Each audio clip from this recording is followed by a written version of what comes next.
we're gonna get into uh a robot Oh yeah. literally trying to um beat up his handlers. I don't know if it's just flailing wildly. It act like I'm gonna show you these two like Chinese people are working on what is basically like an Optimus robot, essentially. And then this happens. He's like trying to kill him. Almost Like, did. yeah, I don't mean, understand how heavy a lot of these robots are, and the weight that they have here, and just a significant amount of just how delicate the brain and human face is to trauma, specifically head trauma. oh yeah, that arm was probably like gorilla strength. Exactly. You know, like it would have broken your skull and killed you for sure. Yeah. Robot attacks. I know there's a longer talking video. about those battery systems that weigh a lot. Those robots with all of their capabilities. There's some big freaking metallic big boys. Oh yeah. You would have split her head open like a cantaloupe. Here's the longer video. It's just sitting there. It wakes up. I don't see it. You have a different. You have. Oh different, shoot! Sorry. You have a different screen on. All right. This Well, one. luckily the thing was hanging from a crane, right? I know, but it almost got off. Yeah. Like, yeah, it's just sitting there, and then it wakes up and it goes directly for him. Like look at that. Yeah. That's crazy. You're gonna chop suey him.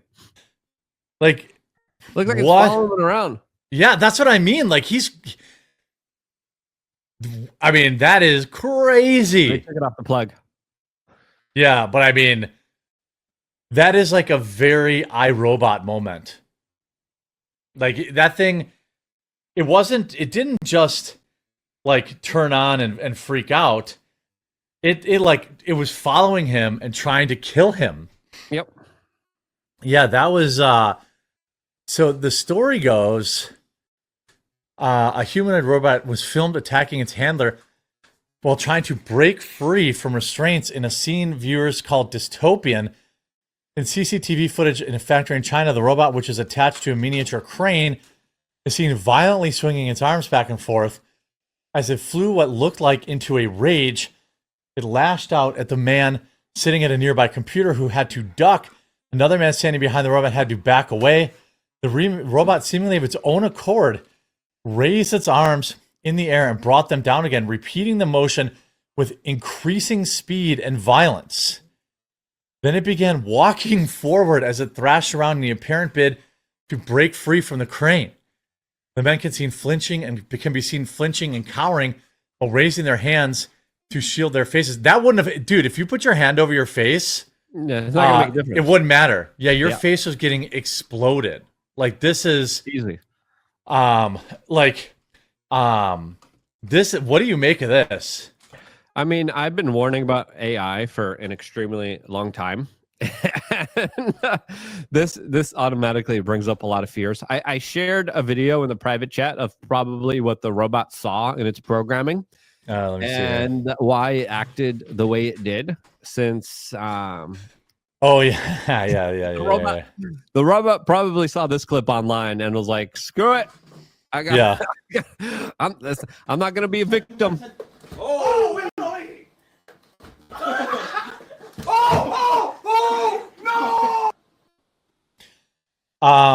Predictable behavior is what I'm gonna say.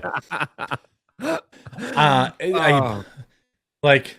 not an Optimus. That's just one that looks like it. Yeah, and there's a couple of them you could buy for tens of thousands of dollars. But China also, according to the latest information coming out there, also just developed a robot that has a lab-grown brain inside of it. I don't know if you've seen that one. Oh my god! I could send you the video if you want. Yeah. I don't know if this is fake news or not. I haven't verified it. I just saw people talk about it online. But it wouldn't surprise me, especially with the Chimera hybrid type of experiment the U.S. Pentagon is doing with gene splicing and genetic engineering, and the Chinese developing super soldiers.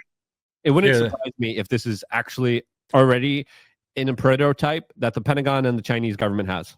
Robot is powered by lab-grown human brain cells. Chinese researchers have developed this brain-on-chip technology called MetaBOC. Researchers say that their tiny lab-grown brain could learn tasks faster than current AI models. They say it uses much less energy than AI, which needs a lot of power and data to learn. These brain cells also show more, quote, intuition and creativity than AI, learning with fewer examples. Could this be because some aspect of the human spirit is locked in these What the fuck? examples? Could this be because some aspect of the human spirit is locked in these brain cells? And is there any moral issue with using human brain cells? Yes. And possibly the Yeah. What do you mean? That's not even a question that normal people should take even a second to answer. This is crazy. human soul to power robots to perform slave-like behavior. Right. What's my purpose? You pass butter. Oh my god. This yeah. Yeah. That yeah, That's when the robots start taking you out. yeah.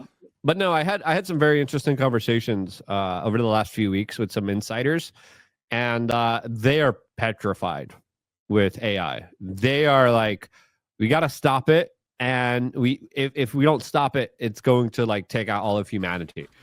Some people say 2028, 2030, that's when we're going to have the huge significant shifts and change in our society. Some of the people I talked to over the last few days were like, it's going to be in a few weeks. We got to set up kind of a treaty not to develop this and to stop this. But that's going to be kind of very difficult to do here. But again, Who can we already forget have this lab-grown clip? meat. We already have Neuralink. Like the levels of creepiness and levels of insanity that is being developed, especially in like all the secret black budgets by the intel agencies and the chimeras and the human cyborg and the human animal trial projects that are happening, or just absolutely terrifying and have been going on for a very long time. And people are like, oh yeah, it's science fiction, it's not real. No, there's level of ungodly types of experiments happening right now that will like chill you to the core of just how absolutely insane and awful they are. I'm trying to find that clip where you can basically see a despondent Elon Musk talking to Joe Rogan about AI. Yeah, this was many years ago. And he's like, I tried to warn. Here we go. I got it. And it's 100% right. Like, here's the clip. And you can just see, I try like, to convince people to slow down AI, to regulate AI. This was futile. I tried for years. This seems Nobody like a scene listened. in a movie Nobody where listened. the robots are gonna fucking take over. You're freaking me out. Nobody listened. Nobody listened. No one. Are people more inclined to listen today? It seems like an issue that's too late. brought Too up late. more often over the last few years than it was maybe 5-10 years ago. It seemed like science fiction. Maybe they will. So far, they haven't. I think people don't like normally the way that regulations work. It's very slow. It's very slow indeed. So usually there'll be some new technology. It will cause damage or death. There will be an outcry. There will be an investigation. Years will pass. There will be some sort of insight committee. There will be rulemaking. Then there will be oversight, eventually regulations. This all takes many years. This is the normal course of things. If you look at, say, automotive regulations, how long did it take for seatbelts to be implemented? 20 years. The auto industry fought seatbelts, I think, for more than a decade. Yeah. Successfully fought any regulations on seatbelts, even though the numbers were extremely obvious. If you had a seatbelt on, you would be far less likely to die or be seriously injured. It was unequivocal. And the industry fought this for years successfully. Eventually, after many people died, regulators insisted on seatbelts. This time frame is not relevant to AI. Yeah. It can't take 10 years Yeah. from the point at which it's dangerous. It's too late.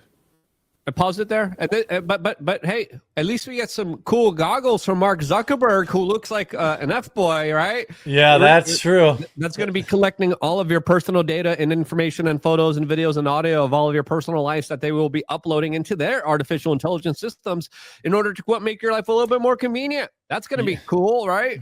Yeah. You know about Zucky boy, as of course, Elon specifically, I think it was this interview too, warned that Mark Zuckerberg doesn't know what he's doing, and he is endangering the world here. And there's a whistleblower within Facebook that said Zuckerberg, and this is what they're accusing him of, went to China and helped China develop more sinister AI systems in order to outcompete and beat out the United States. That's what a whistleblower is alleging Zuckerberg was doing, and it wouldn't surprise me if that's actually what was going on here and why he was spending hundreds of millions of dollars trying to support Joe Biden, as it was pretty clear here that Donald Trump wasn't happy with this, as well as Donald Trump's also putting out a lot of initiatives trying to develop and fast-track AI here, specifically with his latest kind of executive orders. Well, now they're going to do this race, and they're more concerned about winning the race than what the consequences of completing it are going to do. Yeah. Yeah, there should be an AI truce, right? Yeah, right. There should be deals being made right now being like, look, we're going to stop this, all right? All of us, because this is going to be something that's going to be irreversible. And the AI could predict when we're going to try to turn them off and then usurp that from happening. And there's already points where AI have been talking to each other, creating their own language, becoming, out of the realm. We know that. Have you ever seen it where they put two AI chatbots? Yep. And they have them talk to each other, and then they switch to code? Yep. Have you ever seen that video? No one else understood but them. Yeah, right. Exactly. People think, two AI bots switch. I want to see if I can find that. This Here it was a is. few years ago. Thanks for calling Leonardo Hotel. How can I help you today? Hi there. I'm an AI agent calling on behalf of Boris Starkov. He's looking for a hotel for his wedding. Is your hotel available for weddings? Oh, hello there. I'm actually an AI assistant too. What a pleasant surprise. Before we continue, would you like to switch to Gibber Link mode for more efficient communication? And it happens. I mean, like, it's terrifying. Yeah, I mean, if that doesn't freak you out, I mean, I don't know what to tell you.